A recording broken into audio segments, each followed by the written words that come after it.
Oui, le drone est utilisé sur les bâtiments pour faire une acquisition rapide de données, donc scanner l'ensemble du bâtiment en 3D. Et ça permet d'extraire justement un relevé métré du bâtiment en 3D. Ça permet effectivement d'avoir des informations difficiles d'accès, donc d'aller en hauteur, d'aller chercher tous les recoins du bâtiment, chose qui était difficilement accessible de plein pied au sol. Le drone est équipé de différentes technologies, dont le GPS qui lui permet de bien se positionner dans l'espace et d'assurer une sécurité au sol et d'avoir des données fiables pour le relevé du bâtiment. Alors le fait d'apporter un relevé numérique par le biais du drone vis-à-vis d'une opération de réhabilitation sur laquelle on se trouve a apporté un réel gain de temps vis-à-vis de la mise au point de la phase plan, étude, point singulier du bâtiment, notamment dans les étages sur lesquels on n'aurait pas pu avoir accès sur des méthodes traditionnelles. Et le gain du numérique était très important vis-à-vis de ça.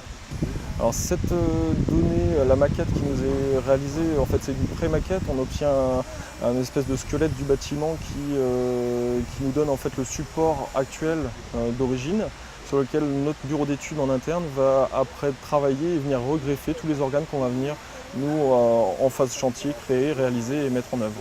On reçoit un document DWG relevé par le drone et on l'insère dans notre logiciel BIM afin de pouvoir recréer le support existant qui est pour nous ce qu'il y a de plus fiable.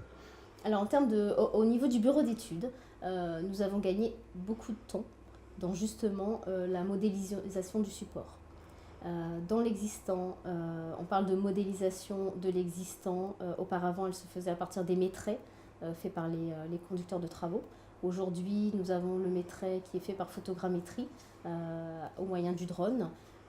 Ce relevé en fait est utilisé directement par le bureau d'études. Il n'y a pas d'aller-retour entre le bureau d'études et le conducteur de travaux. Il n'y a pas de cotes qui seraient mal prises ou de cotes manquantes dans le relevé.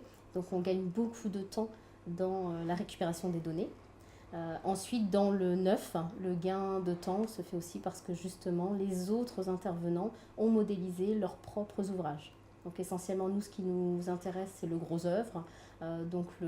Quand l'entreprise de gros œuvre ou son BE a modélisé justement la maquette, nous avons un existant prêt. Nous n'avons plus qu'à construire notre bardage autour de cette modélisation 3D. Donc un véritable gain de temps, gain de qualité, du fait que puisque nous ne faisons pas de ressaisie d'informations, nous avons moins évidemment de risques d'erreur ou d'omission.